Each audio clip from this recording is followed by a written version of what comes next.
புரட்சி பாரதம் கட்சியின் ஸ்ரீபெரும்புதூர் மேற்கு ஒன்றிய செயலாளராக செங்காடு எஸ். ராமுவை அக்கட்சியின் தலைவர் எம். ஜெகன்மூர்த்தியார் நியமனம் செய்து வாழ்த்தினார்.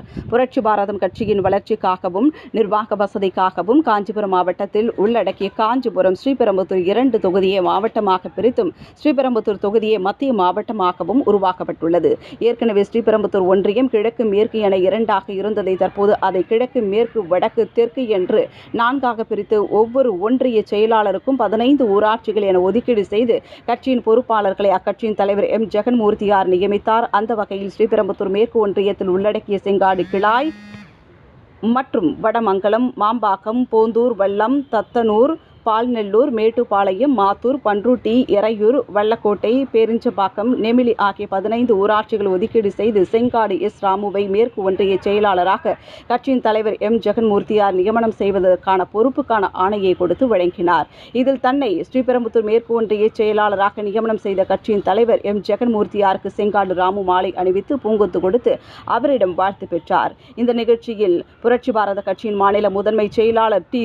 ருஜேந்திரகுமார், மாநில செயலாளரும் ஸ்ரீபெரும்புதூர் மத்திய மாவட்ட செயலாளருமான பரணி, புத்தூர் மாரி, மாவட்ட இணைச் செயலாளர் கோவிந்தராஜ், மாவட்ட துணைத் தலைவர் ஆறுமுகம், மாவட்ட துணைச் செயலாளர் ஆரோக்கியராஜ், ஒன்றிய பொருளாளர் பால்நெல்லூர் விவேக், நகர செயலாளர் இளங்கோ, ஒன்றிய இணைச் செயலாளர் அன்பு, துணைச் செயலாளர் செங்காடு தேவா, கிழக்கு ஒன்றிய செயலாளர் கோபி மற்றும் சுரேஷ், முனுசாமி, கட்சி நிர்வாகிகள் என அனைவரும் கலந்து கொண்டனர். இக்கட்சியின் பொறுப்பு நியமனங்களை வழங்கிய பின் பேசிய கட்சியின் தலைவர் எம். ஜெகன்மூர்த்தி, கட்சியின் ஒதுக்கப்பட்டுள்ள ஊராட்சிகளில் அதிக அளவில் கிளைகளை உருவாக்கி புரட்சி பாரதம் கொடிகளை பறக்கவிட வேண்டும் என்றும், குறைந்தபட்சம் 4 மாதத்தில் அதிக அளவில் கிளைகளை உருவாக்கி உறுப்பினர்களை இணைக்கும் ஒன்றிய செயலாளருக்கு உதவிகள் செய்து அது மட்டுமின்றி உயர் பொறுப்புகளும் அளிக்கப்படும் என்றும் தெரிவித்தார்.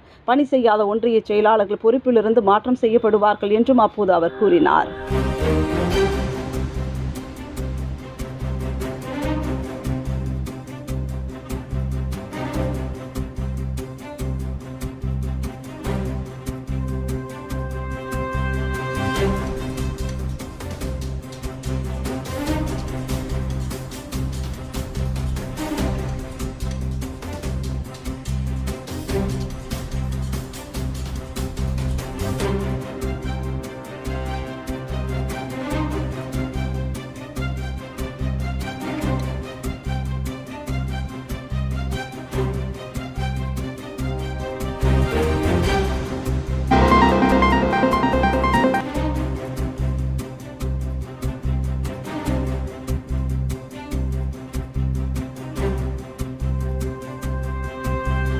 உடனுக்குடன் செய்திகளை தெரிந்து கொள்ள வில்லம்பு சேனலை சப்ஸ்கிரைப் செய்யவும்.